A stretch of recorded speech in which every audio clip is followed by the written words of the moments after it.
We agreed on this program with the aim of bringing an end to the mission of the international coalition, which some believe represents a form of occupation. 86 countries are present on Iraqi soil. Under which pretext? There is no longer Daesh or Islamic State. There is security or stability. Praise be to God. At that time, there will definitely be a clear program to eliminate all forms of weaponry outside the state institutions. This is everyone's demand. All political forces are discussing this, not just some. This is a political agreement to end any manifestations of presence that could give the impression of occupation or illegal existence.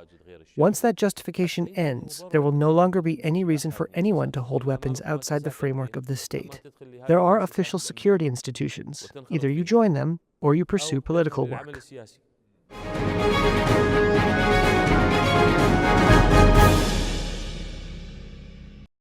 Russia's defense ministry says its forces are advancing in the Ukrainian city of Pokrovsk, as it released video said to show strikes on a nearby village. The Ukrainian military response is that Russian troops do not have full control of any district in the eastern rail and road hub. So why is there a long-running battle for its control? Pokrovsk is a logistics and transport base in eastern Ukraine's Donetsk province. Russians call it Krasnoarmeysk, its Soviet-era name. It sits on a key road used by the Ukrainian military to supply other outposts. It had a pre-war population of some 60,000 people. Most have now fled the city and its battered buildings. About 6 miles west of Pokrovsk is Ukraine's only mine producing coking coal used in its once vast steel industry. Operations were suspended in January. Ukraine still controls about 10% of the Donbas region, which Russia wants in its entirety. It's an area of just under 2,000 square miles in northern Donetsk Oblast, or province, in the Donbas.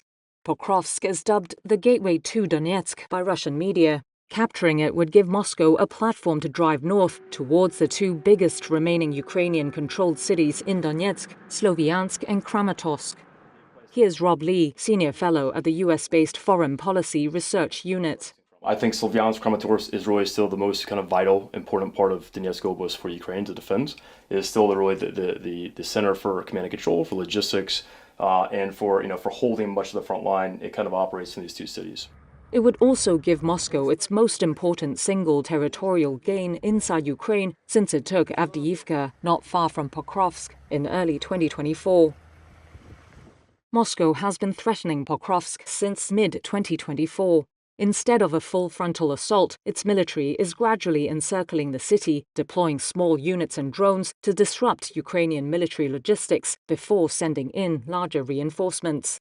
Kiev says Russia's offensive has seen its forces sustain huge losses.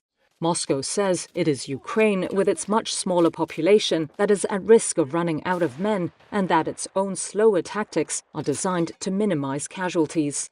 Ukraine's incursion into Russia's Kursk region last year, which Moscow fought back, slowed the Russian attack on Pokrovsk too. Because if Russia continues to... Lee says Russian infiltration groups have moved very deep into the city. To what extent they control this whole area is kind of unclear, but it is clear that the last week or two, Russia has accumulated a larger and larger force in the city.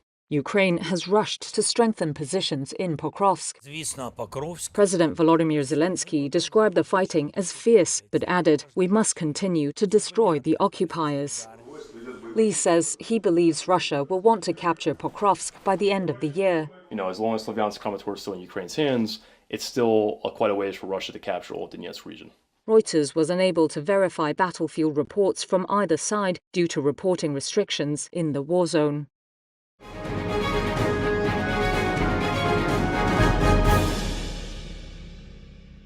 I will make the choices necessary to deliver strong foundations for our economy.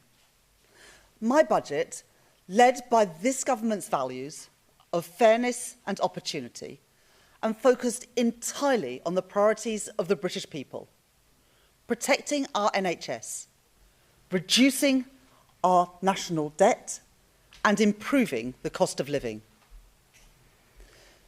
There is a lot of speculation about the choices that I will make. I understand that. These are important choices that will shape the future of our country for years to come.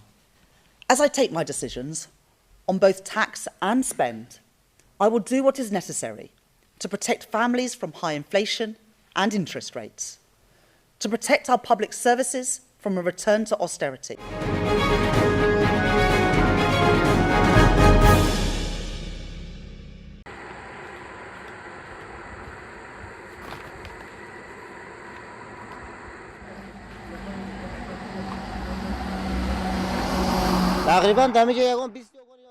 The earthquake was very dangerous. All the shopkeepers, including myself, ran out of our shops. It shook very strongly and destroyed all these shops. You can see that my own shop is also damaged. They just put up a pillar to keep the roof from collapsing on us.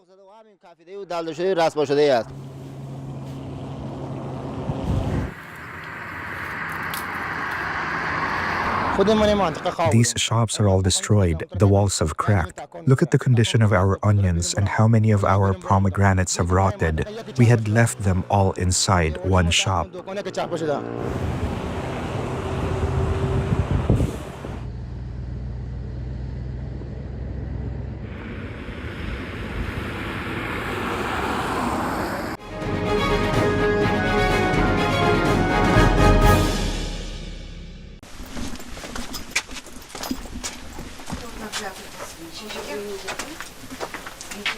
За хворих, знеможених, недужаних, поневолених, оточених, окупованих.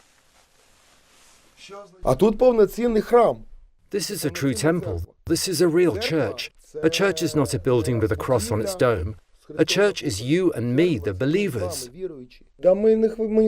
We're not really worried. I don't know. Maybe people are worried. I've never seen our parishioners panicking when the siren goes off. It's the 4th year of the war. Everyone has gotten used to it now. Слава тобі, Господи, слава тобі.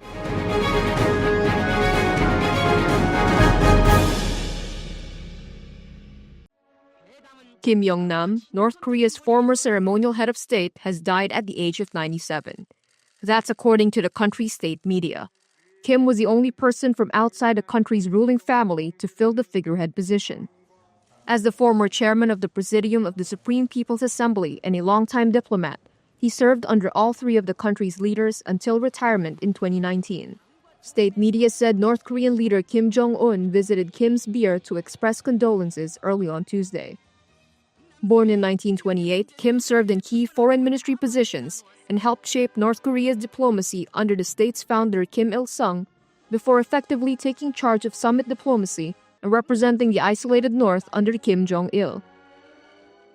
Under Kim Jong-un, Kim then continued to serve as the diplomatic face of North Korea, welcoming top-level visitors to Pyongyang. He visited South Korea in 2018 as head of the North Korean delegation to the Winter Olympics, where he held a meeting with then South Korean President Moon Jae-in. In Seoul on Tuesday, a spokesperson read a message of condolence from the South's unification minister. Former Chairman Kim Jong-nam led the North Korean delegation to South Korea during the 2018 Pyongyang Winter Olympics, contributing to opening the door to inter-Korean dialogue. I also remember meeting him in Pyongyang twice, in June 2005 and September 2018, and engaging in meaningful discussions about peace on the Korean Peninsula and the advancement of inter-Korean relations. North Korean state media KCNA says the nation will hold a state funeral for Kim.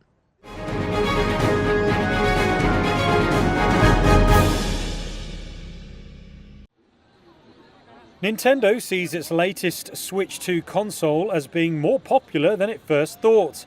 The Japanese gaming giant raised its sales forecast Tuesday for the device to 19 million units for the financial year. That's up from the 15 million units it had projected. Nintendo also raised its full-year operating profit forecast by 16% to $2.45 billion. Investors have weighed the likely strength of sales momentum for the Switch 2 since its launch in June. It went on sale during US President Donald Trump's trade war, which tested Nintendo's supply chain management. Nintendo sold 10.3 million Switch 2 units by September end. It was helped by titles like Mario Kart World and Donkey Kong Bonanza. Looking ahead, Nintendo said the upcoming holiday shopping season will be a key proving ground for Switch 2 sales.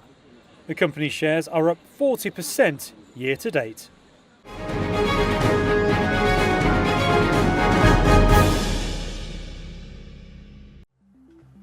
From a robot spider crawling around building sites to record-breaking astronauts, this is Tech Weekly. Charlotte is a spider-like semi-autonomous prototype her creators say could revolutionize building. The robot can perform complex operations which create design features like curves, arches and domes. The project is a collaboration between Crest Robotics and Earth-Built Technology.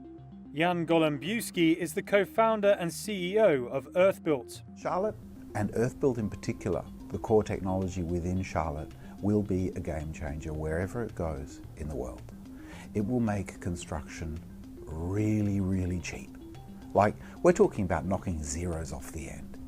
And it'll also make it carbon free, and in some cases carbon negative.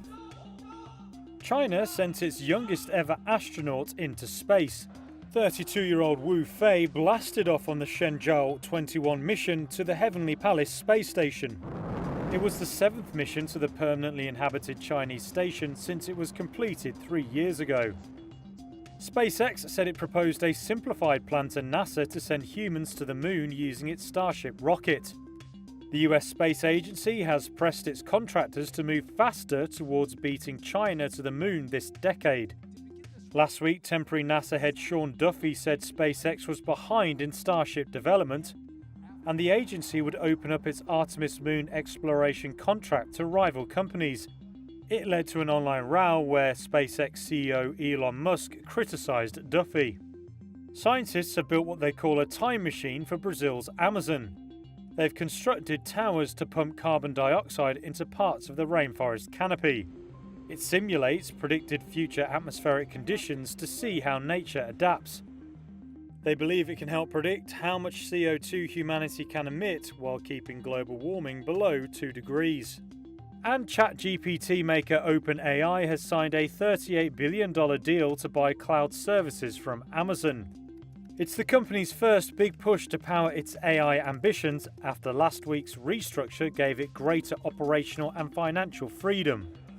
The agreement gives OpenAI access to hundreds of thousands of NVIDIA graphics processors to train and run its AI models.